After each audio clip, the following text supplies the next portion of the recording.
உலகெங்கும் வாழும் மாதா தொலைக்காட்சியின் நண்பர்களே, உங்கள் அனைவரையும் வாழ்வு தரும் இறைவார்த்தை என்னும் நிகழ்ச்சிக்கு தந்தையர்கள் நாங்கள் மிகுந்த அன்புடன் வருக என்று வரவேற்கின்றோம். அன்புமிக்கவர்களே, இன்று ஆண்டின் பொதுக்காலம் 25ஆம் ஞாயிறு. இந்த ஞாயிற்குரிய திருப்பலி வாசகங்களை நாம் இப்பொழுது ஆழமாக சிந்திப்போம், கலந்துரையாடுவோம். இன்றைய நற்செய்தி மார்க்கு 9ஆம் அதிகாரம் 30 முதல் 37 முடிய. கடந்த வாரத்தில் ஆண்டவர் இயேசு தன் சீடர்களுக்கு முதல் முறையாக தன் சாவை முன்னறிவித்தார். இப்பொழுது தன்னுடைய சாவை 2ஆம் முறையாக அவர் தன்னுடைய சீடர்களுக்கு அவர் எடுத்துச் சொல்லுகிறார். இன்றைய நற்செய்தியில் அவ்வாறு அவர் சொல்லுகிற பொழுது அவர் சொன்னது அவர்களுக்கு விளங்கவில்லை. அவரிடத்திலே கேள்வி கேட்க அவர்கள் தயங்கினார்கள். ஆகவே அவர்கள் மனம் போன போக்கில், கால் போன போக்கில் நடந்தார்கள். அவருடைய போதனைக்கு எதிராகவே அவர்கள் செயல்பட்டார்கள். இறையாட்சி விழுமியத்தை அவர்கள் உள்வாங்கிக் கொள்ளவே இல்லை என்பது மிக நன்றாக தெரிகிறது. எருசலேமை நோக்கிய இயேசுடைய இந்த பயணத்தின் பாதையில் சீடர்கள் நமக்கு கற்றுத்தருகிற படிப்பினை, இயேசு நமக்கு தருகிற அழகான அறிவுரை என்ன என்பதனை நாம் இன்றைக்கு பார்க்கலாம். இந்த பகுதியை நாம் 3 பிரிவுகளாக பிரிக்கலாம். முதல்ல இயேசு தம் சாவை 2ஆம் முறை முன்னறிவிக்கின்றார். 2வது யார் மிக பெரியவர் என்ற கேள்வி கேட்கப்படுகிறது. அதற்கான விடையை தாழ்ச்சி என்ற மதிப்பீட்டின் அடிப்படையில் இயேசு வழங்குகிறார். 3வதாக இயேசுவை எப்படி ஒருவர் ஏற்றுக்கொள்ள வேண்டும் என்று குழந்தைக்குரிய பக்குவம் கொண்டிருக்க அவர் அழைக்கிறார். சென்ற வாரத்திலே பார்த்தோம், முதன்முறை அறிவித்த பொழுது அதன் பிறகு நடக்கிற நிகழ்ச்சி பேதுரு கடிந்து கொள்ளுகிறார். இப்போ 2ஆம் முறை அறிவிக்கிறார். ஆனால் அறிவித்த பிறகு யார் அவரை கேள்வி கேட்கல. அதுதான் படிக்க போகிறோம். நம்ம யார் அவரை கேள்வி கேட்கல, கேள்விக்கு அது பயந்தாங்களா என்னன்னு தெரியல. முதல் பாடுகள் அறிவிப்பு, அதன் வந்து தொடங்குகின்ற நிகழ்ச்சிகள், அதன் பிறகு தோற்றம் மாறுதல். அந்த தோற்றம் மாறுதல் நிகழ்ச்சி ஏற்கனவே அவங்க வந்து தொய்வடைந்த இந்த நிகழ்விலிருந்து அவர்களை மேலே எழுப்பும் வண்ணமாக, நம்பிக்கையில் உத்வேகப்படுத்தும் வண்ணமாக தோற்றம் மாற்ற நிகழ்வு. அதன் பிறகு நடக்கின்ற அருமையான ஒரு நிகழ்ச்சி, தீய ஆவி பிடித்திருந்த சிறுவன் நலமாதல். அது முடிந்த பிறகு வழியில் மீண்டுமாக இயேசு தன்னுடைய சாவை, பாடுகளை 2ஆம் முறை அறிவிக்கின்றார். இது ஒரு முக்கியமான நிகழ்ச்சி. அவருடைய பயணத்தில் அந்த சீடர்களை பண்படுத்துகின்றார், அந்த சீடர்களை உருவாக்குகின்றார். சீடத்துவத்தின் மகத்துவத்தை அவர்களுக்கு தெரிவிக்கும் வண்ணமாக தன்னுடைய பாடுகளை அறிவிக்கின்றார். அப்படியே கொஞ்சம் கொஞ்சமாக தயாரித்து அவர்களை எருசலேமுக்கு அழைத்து செல்லுகின்றார். அதனால் இந்த பகுதி 2வது வெளிப்படுத்துகின்ற அந்த பாடுகளை முன்னறிவிக்கின்ற பகுதி மிக முக்கியமானது. அதன் பிறகு வருகின்ற படிப்பனையும் மிக மிக முக்கியத்துவம் வாய்ந்தது. இவங்களுக்குள்ள யார் பெரியவருங்கிற பிரச்சனை வர்றப்ப இங்கேயும் அதே லைனை தொண்டு புரிய, உங்களுக்குள்ள நீ வந்துட்டு உன்னை நீ இழந்தால்தான் பிறருக்கு நீ தொண்டு புரிய முடியும். அந்த ஒரு லைன் அதே தான் 3ஆம் முறையும் விளக்கம் கொடுக்குறப்ப அது அதே மாதிரியான ஒரு சூழ்நிலையில தான் பதில் வருகிறது. அப்படி பார்த்தா மொத்தமாக அவர் தன்னுடைய பாடுகளை அறிவிக்கிறப்ப நீங்களும் இந்த மாதிரியான பாடுகளை ஏற்க தயாராக இருக்கணும் அப்படிங்கிற ஒரு அழைப்புக்கு நம்மளை மெதுவாக அடைத்து செல்ற மாதிரி, புரிய வைக்கிற மாதிரி. இது ஏதோ நான் மட்டும் பாடுகள் பட்டு மீட்பு அடைகிறதல், அது உயிர்த்து மீட்பு தருதல் அப்படிங்கிறது மட்டும் இல்லை, நீங்களும் மீட்பு பயணத்தில் ஈடுபட போறீங்க. ஆனால் அதுக்கு எப்படிப்பட்ட மனநிலை வேணும் அப்படின்னு ஒரு மனநிலை உருவாக்க பயிற்சி மாதிரி இருக்கு. இதே மார்க் நற்செய்தியில் தான் பல இடங்களிலே படித்திருக்கிறோம். மாலையானதும் சீடர்கள் புரியாமல் இருப்பார்கள். அவர்களுக்கு டியூஷன் கிளாஸ் போடுற மாதிரி அவர்களுக்கு ஸ்பெஷல் கிளாஸ்லாம் வச்சு அவர் ஓமைகளை எல்லாம் அவர்களுக்கு விளக்கி சொல்லுவார், அர்த்தங்களை அவர்களுக்கு எடுத்து சொல்லுவார், அவர்கள் புரிந்து கொள்வார்கள். இங்கே அவர்கள் கேட்டிருக்க வேண்டும், கேட்கவில்லை. சரி, அடுத்து ஒரு வாய்ப்பு கொடுக்கிறார். வீட்டிற்கு வந்தவுடனே வழியில் எதை பற்றி வாதாடி கொண்டு வந்தீர்கள், உரையாடி கொண்டு வந்தீர்கள் என்று அவர் கேட்கிறார். அங்கேயும் சீடர்களுடைய மனநிலையை பார்க்கிறோம். அவர்கள் பேசாதிருந்தார்கள். அந்த உணர்ச்சி ரொம்ப அழகாக இருக்கிறது. ஒருத்தர் காட்டி கொடுக்கவும் இல்லை, அவர்கள் ஆண்டவற்றை ஒரு வார்த்தையும் பேசவும் இல்லை. இவ்வாறு மிக அழகாக அந்த உணர்ச்சிகள் இங்கே பதிவு செய்யப்பட்டிருக்கின்றன. எப்படி வந்திருக்கலாம், இதுக்கு முந்தின பகுதியில் பார்க்கணும், தோற்றம் மாறுதல். அங்கே 3 பேரை மட்டும் இயேசு கூட்டிகிட்டு போகிறார். ஒரு 12 ஒரு சிறிய குழு. ஒருவேளை அதை மையமாக வைத்தோ அல்லது அதுக்கடுத்து வரக்கூடிய தீயாவி பிடித்திருந்த சிறுவன் நலமாதல்ல, அந்த சிறுவனை வைத்து எல்லாரும் எக்ஸ்பெரிமெண்ட் பண்ணுறாங்க. எப்படியாவது அவனை குணமாக்கி ஜீசஸ்ட்ட வெரி குட் வாங்கிடலாமா பார்க்குறாங்க. ஆனால் அது முடியலை. ஸோ அப்போ இயேசுவோட நம்ம இருந்தோம், அதை 3 3 பேர் இருந்த ஒரு தனி எக்ஸ்க்ளூசிவ் ப்ரிவிலேஜ் அவங்ககிட்ட. 2வது அட்டெம்ப்டிங் டு மிரக்கிள். இந்த 2 வகையில் பார்க்கும்போது நாங்கள் தான் பெரியவர், ஏன்னா நாங்கள் இயேசுவை ஸ்பெஷலாக பார்த்தோம் மலையில் போய் அப்படின்னு அந்த 3 பேரில் ஒருத்தர் சொல்லியிருக்கலாம். அல்லது நாங்கள் இந்த தீயாவை பிடித்த சிறுவன் நலம் பெறுதலை நாங்கள் முதன்மையாக இருந்தோம், அப்படி ஏதாவது இருந்திருக்கலாம். அல்லது இயேசுவோட உள்ள வேற ஒரு நெருக்கத்தை முன்வைத்து தன்னை பெரியவர் என்று அடையாளப்படுத்தி இருக்க முயற்சி செய்திருக்கலாம். பட் எந்த காரணத்திற்காக இது எழுந்தது என்று தெரியவில்லை. ஆனால் வழியில் நீங்கள் எதை பற்றி வாதாடி, இந்த வழிங்கிறது நம்ம கடந்த வாரம் ஃபாதர் சொன்ன மாதிரி அந்த வழிங்கிறது இந்த மார்க் நற்செய்தியிலையும் லூக்கா நற்செய்தியிலையும் மிக முதன்மையான கருத்துருவாக இருக்குது. அப்போ வழிங்கிறது நான் ஒரு சாதாரண ஒரு ஸ்பேஸ் கிடையாது, சீடத்துவத்திற்கான வழி. இப்போ சீடத்துவத்திற்கான வழியில் பெரியவர் சிறியவர் என்பது கிடையாது என்பது இயேசுவுடைய போதனையின் அடித்தளமாக இருக்கிறது. இந்த வார்த்தை எப்படி சொல்லுவாங்கன்னா, ஒன்று பாராதம் ஒப்புவிக்கப்படுதல், இன்னொன்று இது வந்து டிவைன் பாசிவ் என்று சொல்லுவார்கள். அதாவது இந்த ஒரு இதில் தந்தையாகிய கடவுள் எப்படி இருக்கிறான்னா நிகழும் செயலின் காரணகர்த்தாவாக என்றும் சொல்லுவார்கள். அதாவது கூறப்படாத முகவர் என்றும் கூட சொல்லுவார்கள். கடவுள் அவரை ஒப்புவிக்கப்பட அவரும் அழைத்து செல்வதாக கூட பார்க்கலாம். அதே நேரத்தில் இப்படிப்பட்ட ஒரு சூழலில் நீங்கள் சொன்ன மாதிரி பெரியவர் என்ன பேசியிருப்பாங்கன்னு நமக்கு தெரியல. தந்தையர்கள் அழகாக குறிப்பிட்டது போல அந்த 3 பேர் அப்படின்றப்ப ஒரு 12 பேர் சாதாரணமாக வீட்டில் 2-3 பசங்க பிள்ளைங்க இருக்கிறப்பே அதுலேயே கொஞ்சம் பொறாமை வரும். பெரியவனுக்கு கொஞ்சம் அதிகமாக கொடுத்துட்டா அல்ல சின்னவனுக்கு கொஞ்சம் அதிகமாக கொடுத்துட்டா அதுலேயே ஒரு பொறாமை வரும். அப்போ 12 பேரை மேய்க்கிறதுன்னு அவ்வளோ லேசான காரியம் இல்லை. அப்படி போகும்பொழுது 3 பேரை மட்டும் கூட்டிகிட்டு போகிறப்ப அப்போ மற்ற 9 பேருடைய மனநிலை எப்படி இருந்திருக்கும்? அதே போல் அந்த பேய் ஓட்டும் பொழுது அவங்க ஒரு சில காரணங்கள் செய்யும் பொழுது, நான் உன்னையோட நல்லா செஞ்சேன், நான் அன்றைக்கி இயேசு செஞ்சது மாதிரி நான் செஞ்சேன், ஏதோ என்னால் முக்கால்வாசியாக செய்ய முடிஞ்சு, அதன் பிறகு தான் இயேசு கொஞ்சம் பாதி செஞ்சார் அப்படின்னு ஒரு கற்பனையை பார்க்கும்பொழுது என்ன பேசுனாங்க தெரியல. ஆனால் ஒன்று மட்டும் நிச்சயம், அவர்கள் தங்களுக்குள் இயேசுவுக்கு அடுத்தது நான் தான் என்ற ஒரு மனநிலை. அது முக்கியமல்ல, பணிவிடை புரிதல், தொண்டு புரிதல், அதான் முக்கியம். அதனால தான் இயேசு அவர்கள் மனநிலையை புரிந்து கொண்டு யாருமே அவங்க சொல்லலை. ஒன்று அவர்கள் அந்த இயேசு தன்னுடைய பாடுகளை அறிவிக்கும் பொழுது கேட்கவும் இல்லை, கேட்க துணியவும் இல்லை. ஏன்னா பேதுருக்கு ஏற்கனவே ஒரு டோஸ் விழுந்திருக்குது, அதே மாதிரி நமக்கு விழுந்துருமோ அப்படின்னு சொல்லிட்டு தான் யாருமே கேட்கல. அதே போல் அஞ்சினார்கள், பயப்படுறாங்க கேட்கறதுக்கு. அதே நேரத்தில் என்ன பேசிட்டு வந்தாங்கன்னு சொல்கிறதுக்கு அவங்க சொல்கிறதுக்கு விருப்பம் இல்லை. எப்பொழுது அவர்களுக்குள்ளாக ஒரு வட்டத்துக்குள்ளாக இருக்கிறாங்களோ அப்போல்லாம் ஏதோ அவங்கள சீக்ரெட்டாக ஏதோ பிளான் பண்ணுறாங்களோ அப்பொழுது சீடத்துவத்தின் மகத்துவத்தை இழந்து விடுவார்கள். மானிட மகன் மக்களின் கையில் ஒப்புவிக்கப்படுகிறார் அப்படிங்கிறது கடவுளுடைய மகன், ஆனால் இன்னொருத்தர் கையில் போய் ஒப்புவிக்கப்படுகிறதுங்கிறது ஏதோ ஒரு டிவைன்லி பர்பஸ் அப்படிம்பாங்க இல்லையா. ஸோ ஒரு இறை நோக்கம் அதில் இருக்கிறது. அது கடவுளுடைய இந்த உலகத்திற்கான மீட்புக்கான ஒரு நோக்கம்.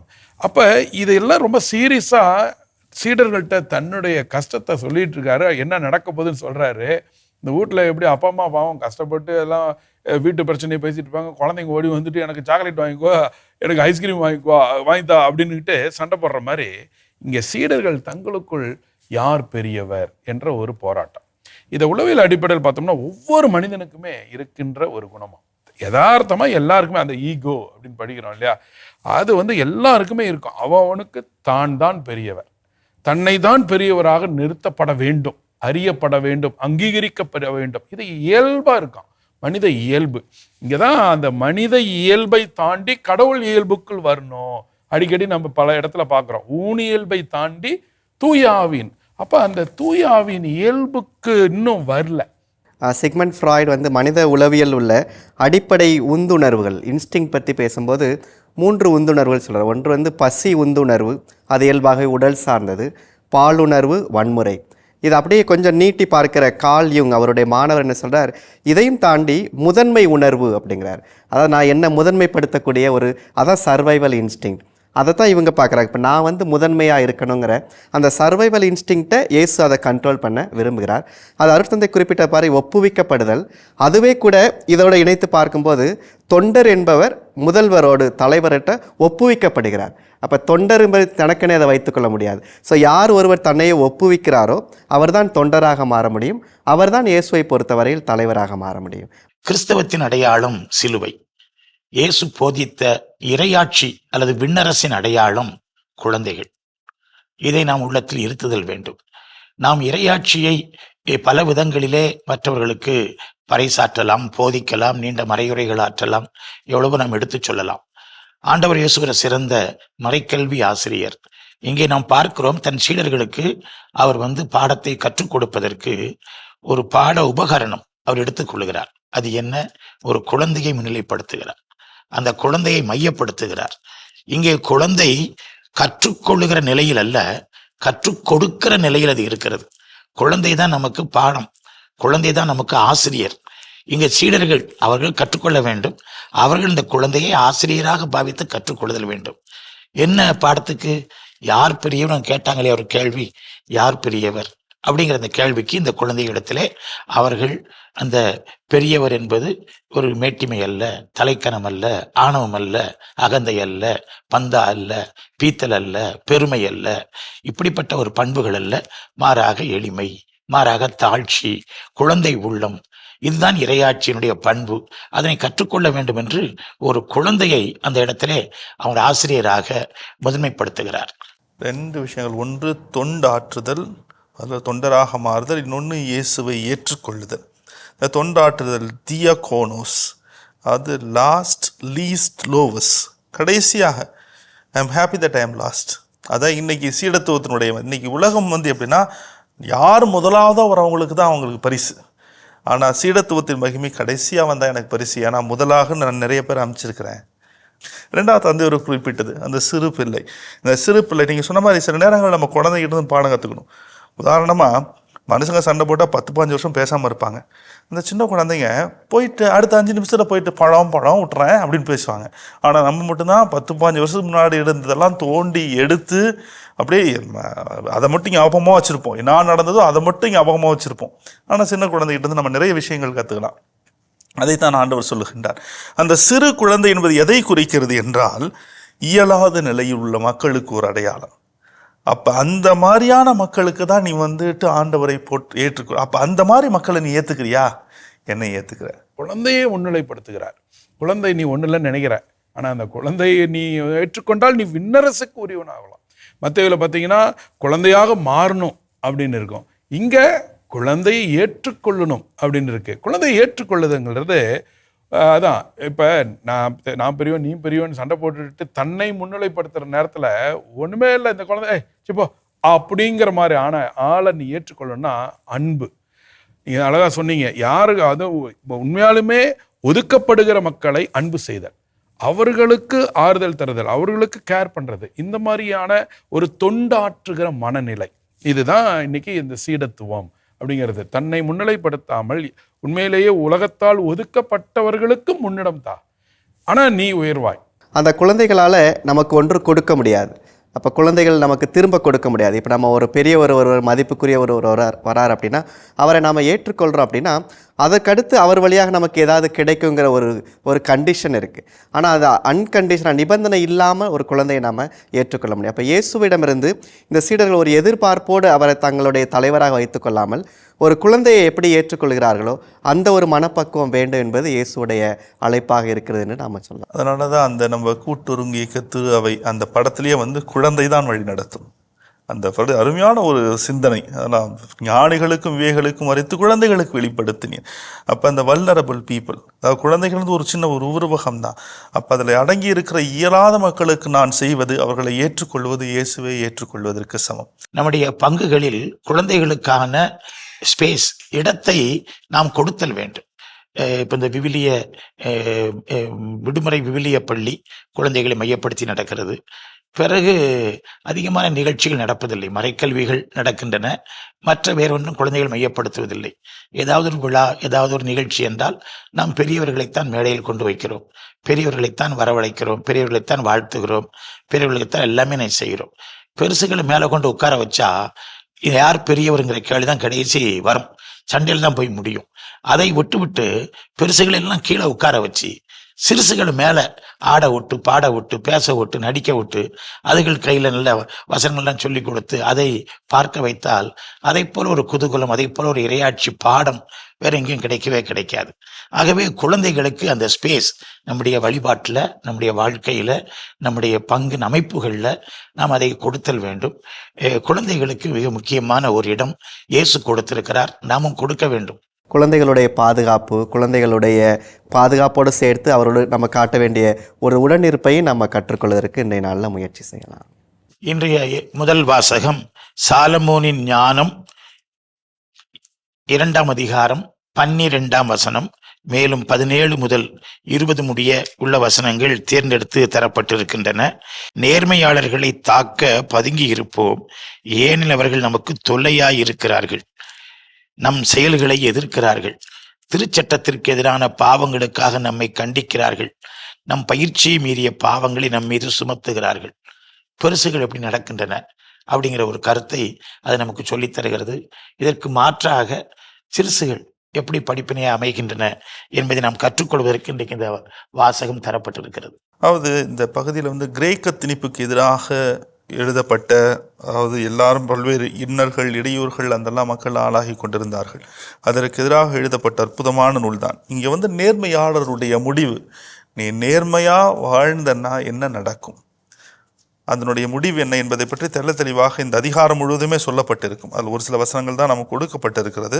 அதனால தான் அந்த நீதிமான்களை தாக்க நாம் பதுங்கி இருப்போம் அப்படின்ற ஒரு சிந்தனை. இன்னைக்கு நற்செய்தி வாசகத்தோடு பார்க்கும் பொழுது அந்த தொண்டு புரிபவர்கள் தான் நீதிமான்கள், அந்த சிறு பிள்ளைகளை ஏற்றுக்கொள்பவர்கள் தான் நீதிமான்கள். அப்படிப்பட்ட நேர்மையாக வாழுகின்றவர்களுக்கு துன்பம் இருக்கும், துயரங்கள் இருக்கும், நெருடல்கள் இருக்கும், பிரச்சனைகள் இருக்கும். ஆனால் அந்த 18ஆம் வசனம், நீதிமான்கள் கடவுளின் மக்கள் என்றால் அவர் அவர்களுக்கு உதவி செய்வார், பகைவர்களிடமிருந்து அவரை விடுவிப்பார். அப்போ 2 குழுவா மக்கள் பிரிகிறாங்க, பொல்லார் நீதிமான்கள் அல்லது பொல்லார் நேர்மையாளர்கள். இந்த பொல்லார் யார் அப்படின்னா கிரேக்க ஞானத்தை பற்றி கொண்டவர்கள், நீதிமான்கள் அல்லது நேர்மையாளர்கள் யாருன்னா கடவுளுடைய ஞானத்தை தேடி வந்தவர்கள். இப்போ இவங்களுக்குள்ள ஒரு கான்ஃப்ளிக்ட் இருக்குது, கான்ஃப்ளிக்ட் ஆஃப் சாய்ஸ். இதை தெரிவு செய்தது யார் அப்படி பார்க்கும்போது இந்த நேர்மையாளர் அல்லது நீதிமான்கள் பொல்லார், இந்த கான்ஃப்ளிக்டை நம்ம நற்செய்தி வாசகத்தோடு பொருத்தி பார்க்கும்போது இயேசு மக்களின் கையில் ஒப்புவிக்கப்பட போகிறார். அப்போ ஒப்புவிக்கப்படுதல் என்பது நீதிமான் ஒருவர் பொல்லாருடைய கையில் ஒப்புவிக்கப்பட போகிறார் என்ற ஒரு நிலையில் எடுத்துக்கொள்ளலாம். அதுக்கடுத்து சீடத்துவத்துடைய பாடத்தோடைய பின்புலத்தில் பார்க்கும்போது ஒரு நீதிமான் என்பவர் அந்த பொல்லாருடைய தீங்கை எதிர்கொள்ளக்கூடிய ஒரு நிலையில் தன்னையே ஒரு கையறு நிலைக்கு உட்படுத்தும் போது கடவுள் அவர்களை தூக்கி விடுகிறார் என்ற ஒரு ஆறுதலையும் பெற்றுக்கொள்ள முடியும். நீதிமான்கள் பொறுமையை ஆய்ந்தறியவும் வசைமொழி கூறியும் துன்புறுத்தியும் அவர்களை சோதித்து அறிவோம். இதெல்லாம் நடக்கும் நீதிமானுக்கு. ஒரு நீதிமானா இருந்தா நிச்சயமா வசைமொழி கூறப்படுகிறது, துன்புறுத்தல் இருக்கிறது. அதுவும் பாருங்க, சாவுக்கு தீர்ப்பிடுவோம் ஆனால் பாதுகாப்பு பெறுவார்கள். அப்ப இந்த துன்பங்கள்லாம் இருக்கும். நீதிமானாக இருக்கும் பொழுது அல்லது கடவுளை பின்பற்றும் பொழுது இந்த சூழ்நிலைகள்லாம் இருக்கும். ஆனால் கடவுள் உங்களோடு இருக்கிறார், கடவுள் பயணம் செய்கிறார் அப்படிங்கிற ஒரு ப்ராமிஸை நம்ம பார்க்க முடிகிறது. அதே நேரத்தில் இந்த யூதர்கள் உடலின் உயிர்ப்பு, மறுவாழ்வு பற்றி அவர்களுக்கு முதல் நம்பிக்கை கிடையாது. அந்த நம்பிக்கை பாபிலோன் அடிமைகளாக இருந்து அதன் பிறகுதான் அந்த நம்பிக்கை கட்டமைக்கப்பட்டது. அவர்களை பொறுத்தவரை ஒருவர் நீதிமானாக வாழ்ந்து கொண்டிருக்கிறார், அந்த வினை பயன் கோட்பாட்டில் நம்பிக்கை கொண்டிருந்தார்கள். அப்போ நல்லவனா வாழ்ந்தனா ஆண்டவர் உனக்கு நெடிய ஆயுளை கொடுப்பார், குழந்தை செல்வத்தை கொடுப்பார். அப்போ நல்லவனா நீ வாழல அப்படின்னா ஒரு குறுகிய வாழ்வை கொடுப்பார், அதனால் குழந்தை செல்வம் இருக்காது. அப்படிப்பட்ட ஒரு மனநிலை. ஆனால் பாபிலோன் அடிமைகளாக இருந்து பல துன்பங்களுக்கு ஆளானார்கள். அப்போ அவங்களுடைய வாழ்க்கையில் பார்க்கின்ற விதமே வித்தியாசப்பட்டது. குறுகிய வாழ்வு, அப்போ துன்பம், இந்த மாதிரி வரும்பொழுது அவர்கள் வருங்காலத்திற்கும் ஆண்டவர் எங்களுக்கு வாழ்வு அருளுவார் என்ற நம்பிக்கை. அதைத்தான் இந்த சாலமோனின் ஞான நூலின் ஆசிரியர் தெள்ள தெளிவாக சொல்லுகிறார். நீ நீதிமானாக வாழும் பொழுது, ஆண்டவருக்காக ஊழியம் செய்யும் பொழுது, தொண்டாற்றும் பொழுது உனக்கு பிரச்சனை இருக்கும், உனக்கு சிக்கல்கள் இருக்கும்.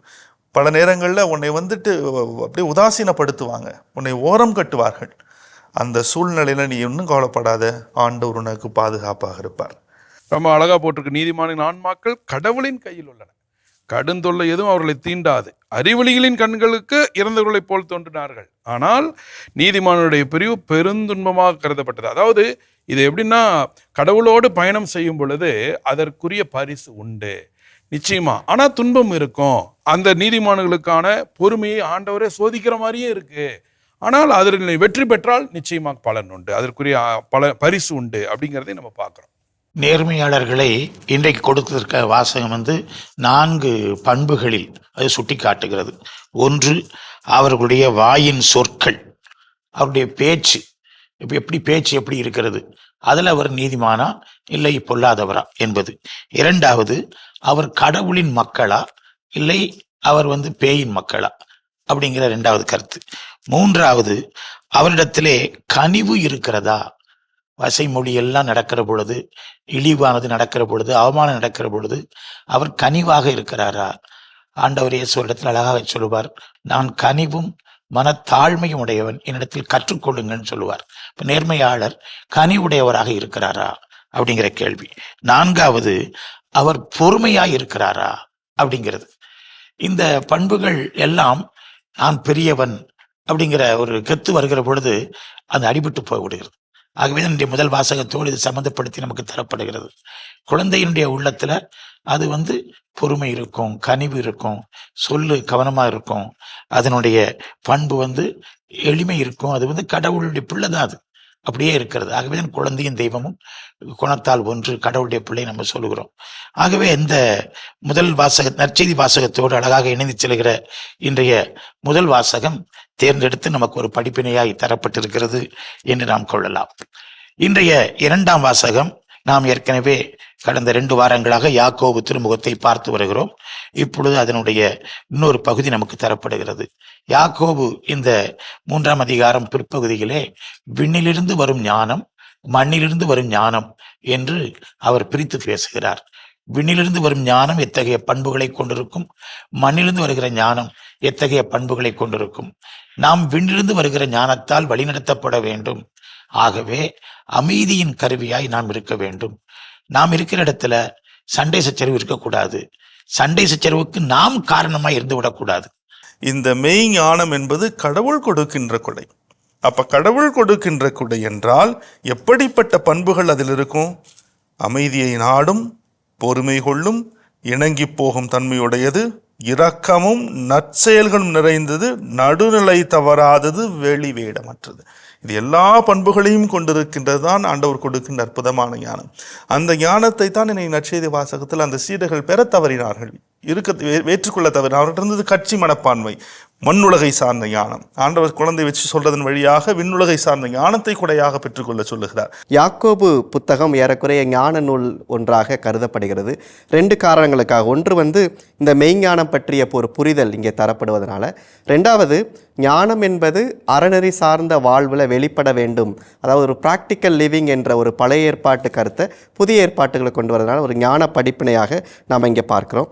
நம்ம ஏற்கனவே குறிப்பிட்டது மாதிரி இங்கே யாக்கோபு ஒரு குழும வாழ்வை, ஏற்கனவே முதல் சமய வாழ்வு பற்றி பேசுகிறார். சமய வாழ்வை தாண்டி இப்போ அப்படி பொதுவாக குழும வாழ்விற்கு வருகிறார். முதல்ல சமய வாழ்வில் காட்டி அந்த பாகுபாட்டை எச்சரித்தார், பாகுபாடு இருக்கக்கூடாது என்று சொன்னார். இது அப்படியே குழும வாழ்வுக்கு வரும்போது அந்த குழும வாழ்வில் ஒரு பிரச்சனையாக அவர் சொல்வது பொறாமை, கட்சி மனப்பான்மை. அந்த கட்சி மனப்பான்மைங்கிறது ஏறக்குறைய அந்த சமயம் சார்ந்த அதே ப்ராப்ளம் தான். அந்த வேறுபாடு காட்டுறது தான், பாகுபாடு காட்டுறது கட்சி மனப்பான்மை, அதோடு சேர்த்து பொறாமை. இந்த 2ம் அடிப்படையாக இருந்துக்கு போது ஒரு குழுமம் பாதிப்படையும், அங்கே அமைதி குலைந்து போகும் என்று சொல்லும்போது அதற்கான அந்த தொடக்கம் எங்கே இருக்குது? உங்களுடைய உள்ளத்தில் இருக்கிறது என்று நம்மளுடைய உள்ளத்தை நோக்கி சிற்றின்ப நாட்டங்கள் அல்லவா என்று அப்படியே கேள்வியை உள்ளே திருப்பி போடுகிறப்ப வெளியில் உள்ளவர்களை காட்டி நீங்கள் காரணம் சொல்வதற்கு பதிலாக உள்ளே ஒரு திரும்பி பார்க்க அழைக்கிறார். அதான் ஞான நூட்களுடைய அழைப்பு கூட. ஞான நூட்கள் பொதுவாக வெளியில் இருக்கிற சூழலை தொடங்கி மனிதனுடைய உள்நோக்கி ஒரு பார்வையை கொடுக்கும். அப்படிப்பட்ட ஒரு பார்வையை அவர் கொடுக்கிறார். இயல்புகள் 4 விதமான இயல்புகள் இருக்கும். ஒன்று மனித இயல்பு, மனிதனாக பிறக்கும் பொழுது மனித இயல்பு. இன்னொன்று மனிதனுக்குள் இருக்கிற இறை இயல்பு, ஏன்னா நம்ம இறைவனுடைய சாயலில் படைக்கப்பட்டிருக்கிறோம், இறை இயல்பு. இதை தாண்டிய தீய இயல்பு, தீய சக்தியினுடைய இயல்பு. இதை தாண்டி உலக இயல்புன்னு ஒன்று சொல்லுவாங்க. ஸோ வேர்ல்ட்லி நேச்சர் அப்படிம்பாங்க. அதுதான் உலக சார்ந்த நாட்டத்தோடு இருக்கிறீர்கள் அப்படின்னு சொல்லப்படுகிறது. ஸோ அப்போ இந்த 4 விதமான இயல்புகள், அதில் இங்கே இந்த ஒரு பொறாமை, கட்சி மனப்பான்மை இதெல்லாம் சொல்லிட்டு அவர் சொல்றாரு, இது மனித இயல்பு சார்ந்தது. அடுத்த வசனம் பேய்த்தன்மை வாய்ந்தது அப்படிங்கிறாரு. அப்படின்னா எங்கேயோ ஒரு சில நேரத்தில் இந்த மனித இயல்புகளில் அந்த தீய இயல்புன்னு நான் சொன்னேன் இல்லையா, அந்த பேய்த்தன்மை கூட இணைந்து விடுகிறது. சரி, நார்மலாக நான் பெரியவனாக இருக்கணும் அப்படின்னு ஆசைப்படுறது ஒரு மனித இயல்பா. ஆனால் அதில் பொறாமை அதிகமாகி அடுத்தவனை போட்டு தள்ளுற அளவுக்கு போகிறது அதான் பின்னாடி வருது. சிற்றின்ப நாட்டங்கள் அல்லவா, அதனால தான் நீங்கள் சண்டை போடுறீங்க, அதை பெற முடியாததால் சண்டை சச்சரவாகி நீங்கள் கொலை கூட செய்கிறீங்க. இந்த மாதிரிலாம் போகிறப்ப அப்போ இந்த பேய்த்தன்மை என்பது இன்னைக்கு மனிதனாக வாழ்கிற ஆனால் ஒரு ஆன்மீக வாழ்க்கையில் இருக்கிற நமக்கே பல்வேறு நேரத்தில் நடந்துட்டுருக்கு.